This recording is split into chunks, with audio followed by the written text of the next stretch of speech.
kerja 5 bulan itu ada insiden. Insiden apa itu? Aku jaga umur 3 tahun itu jatuh dari skuter. Terus kepalanya tuh bocor.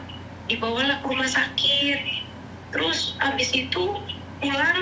Terus memnya. Kamu matiin YouTube-ku, Dok, YouTube-ku yang satunya matiin, HP-mu yang satunya matiin. Suaranya mantul. Oh, ini aku oke, yang live aku matiin ya, soalnya aku pakai HP yang satunya. Ya, yang live dimatiin sayang, suaranya mantul ke saya lagi. Oke, Miss, oke. Halo, Miss. Terus? Iya, jadi ketika 5 bulan aku kerja, ada insiden anaknya jatuh, terus kepalanya bocor, dibawa ke rumah sakit, habis itu pulang, pas pulang dari rumah sakit, memnya itu tampar pipi aku.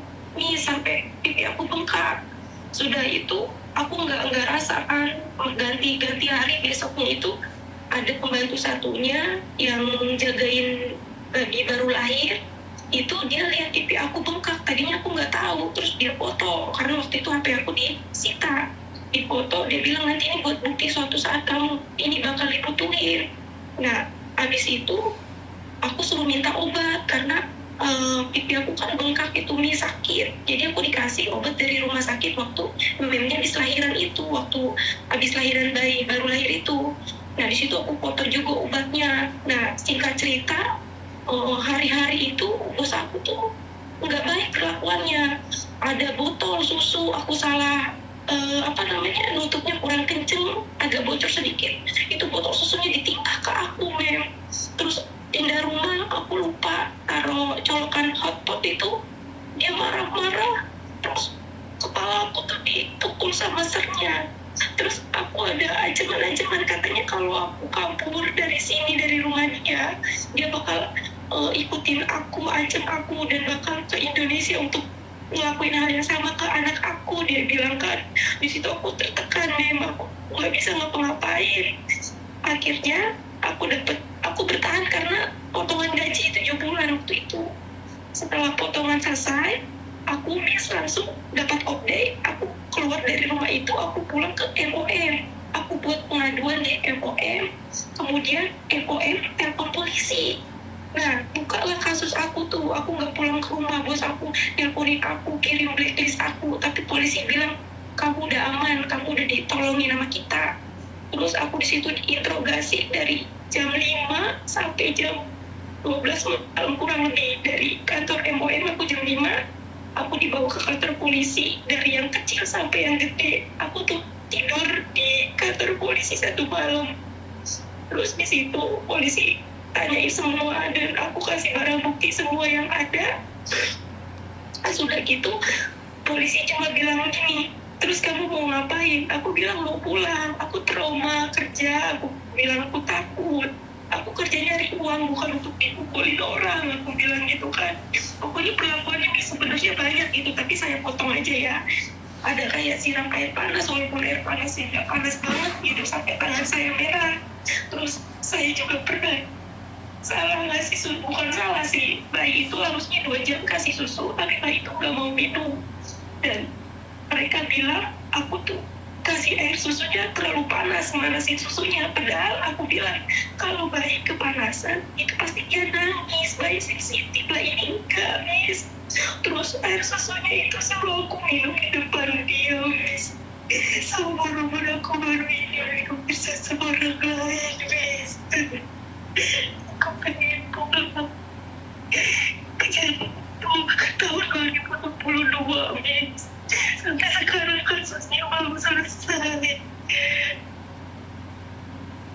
Aku tanya polisi, aku harus tunggu terus. Tapi saya betul bingung sampai akhirnya diwajibkan ikut ini. Aku dipulangin lagi ke sini karena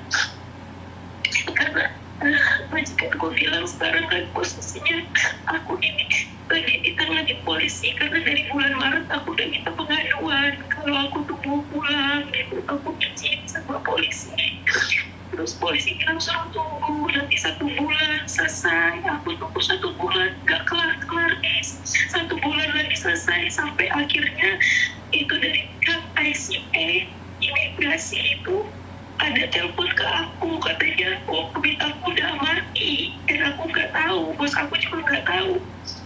Akhirnya diproses lah, aku didatengin tuh tim ICA, datang ke rumah pagi-pagi, Beb.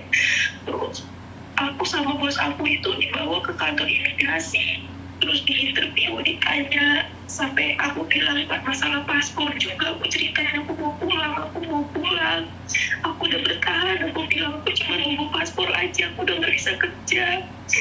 Terus kemudian aku harus nunggu polisi, aku dikasih spesial pas karena komitku udah mati, jadi ICA ngeluarin spesial pas untuk aku 1 bulan sampai nunggu proses selesai.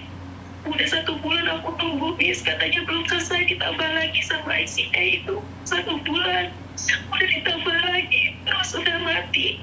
Polisi yang mengasih lagi spesial pas aku dialihin lagi karena di ICA imigrasi katanya udah selesai urusan polisi. Udah selesai di urusan polisi ini 1 bulan, aku malah dikirimin lagi spesial pas lagi, Beb. Bisa aku suruh tunggu lagi 1 bulan, sedangkan aku udah dipulangin ke agensi sama bos aku itu, karena bos aku takut kalau suatu waktu aku dipulangin sama polisi, itu harus pergi dari Singapura gitu kan, karena aku udah gak ada permit gitu. Jadi bos aku tuh takut aku pergi secara tiba-tiba, dia belum ada pembantu baru, makanya aku dibalikin ke agensi. Di agensi ini aku udah 2 minggu gak dapet kerja, terus juga kemarin itu aku belum genap 1 bulan gaji, aku gak punya uang di sini. Aku udah bilang sama polisi, aku bilang minta dipercepat atau beri aku part-time untuk aku nunggu masalahnya sambil aku di sini nyari uang. Itu nggak ada uang, aku bilang anak aku di rumah nungguin aku cuma pengen pulang gitu ini. Dan aku tanya agensi bilang nunggu kabar dari polisi. Aku telepon polisi, katanya aku harus tanya ke MOM karena dia yang berwenang untuk ngasih izin aku kerja part-time atau kerja apa di sini katanya. Dan aku belum dapat info lagi. Terus aku coba cari nomor MOM, aku hubungin. MOM bilang suruh tanya ke agensi aku, minta cari kerjaan. Dan aku bingung gini, aku belum ngomong sama agensi aku karena agensi aku ini hari ini baru pulang dari office, terus langsung masuk kamar, aku nggak berani karena aku kan harus lihat situasi dulu kondisinya. Terus gimana bisa di sini? Oke, pertama kamu sudah kabur itu berapa lama di MOM? Waktu itu aku kabur di MOM tahun 2022. Aku selesai potongan di majikan pertama. Berarti kamu sampai sekarang kasusmu belum selesai? Iya, katanya belum selesai aja. Terus aku bilang, sampai berapa lama Pak? Saya harus tunggu di sini, dan sedangkan saya nggak kerja. Nah, paham nggak kenapa Miss Yuni itu ada apa-apa itu saya ngelarang kalian kabur? Lebih baik berbicara baik-baik. Kenapa? Karena kalau sudah kasus itu akan memakan waktu yang lama sekali. Ini pertama. Kedua, waktumu terbuang sia-sia. Ketiga, harusnya kamu keluar negeri bisa kirim uang ke negara sendiri. Akhirnya kamu di sana itu nggak punya pekerjaan dan nggak boleh bekerja. Bener nggak sayang? Sama juga dengan kasus yang ada di Hong Kong sayang. Jadi seperti itulah. Jadi karena keadaan kamu itu nangis nggak kuat bukan karena apa? Karena kamu ada di luar negeri tapi nggak bisa kirim uang ke negara sendiri, bener nggak sih? Iya, dan aku nggak tahu nasib aku di sini sampai kapan nih. Iya betul. Prosesnya itu ditambah lagi 1 bulan, ditambah lagi. Betul. Dari bulan Maret sudah aku datengin kantor polisinya, tapi IO-nya itu organisasi apa ya namanya, investigasi organisernya cuma bilang tunggu 1 bulan lagi, udah gitu doang. Iya, karena mereka tidak bisa menentukan itu, sayang. Kan banyak sekali kasus-kasus yang urgent yang akan ditangani oleh mereka. Itu kurang lebih sama dengan Hong Kong. Kenapa sih saya lebih memilih berdamai? Bukan karena kita takut atau mau memberikan efek jerah sama majikan, bukan. Karena yang jerah itu kita. kita itu tersangkut hukum di negara orang, kita yang sengsara. Bener gak sayang? Merasakan kan? Kamu merasakan kan dari tahun 2022 nih. Kalau kamu bekerja hari ini, mungkin kamu sudah punya 100 juta nih. Atau 200 juta. Iya. Karena kamu ingin memberikan efek jerah pada majikan, apakah kamu salah? Tidak, kamu benar. Tapi menjadi tidak benar karena tujuanmu bukan itu. Benar nggak saya? Apa yang bisa kamu lakukan? Kenapa? Bukan untuk efek jerah, bukan untuk efek jerah, tapi saya pengen menyelamatin diri saya karena kayak tekanan mental nih, salah sedikit kerjaan. Betul. Macam saya. Iya kan, biar majikan punya efek jerah toh, biar nggak seperti itu lagi kan? Benar nggak? Iya, waktu itu saya nggak berpikir begitu, pokoknya saya mikir keselamatan diri saya waktu itu karena udah benar-benar nggak benar. Kenapa kamu tidak lari ke agent saya? Tadinya saya mau lari ke agent, terus saya lihat itu profilnya bos saya sama agensi sini itu dia satu kantor kerja di era properti gitu, direkturnya bos saya. Jadi saya kayak gimana sih ya, takut gitu, takut ntar disuruh balik lagi ke rumah itu dan makin parah gitu, Miss. Ya karena kita balikin lagi gitu, saya suruh tahan lagi, suruh sabar lagi. Ya karena mungkin kamu terlalu punya prasangka jelek ya. Kenapa tidak ke KBRI saja saya? Udah KBRI waktu itu saya nggak datengin ke tempatnya karena saya nggak tahu, tapi saya dikasih nomor teleponnya, saya hubungin tuh responnya tunggu aja, tunggu sampai kapan saya nunggunya, Miss. Terus saya coba lagi telepon lagi, hubungin itu nggak direspon dengan baik. Pokoknya saya harus tunggu aja.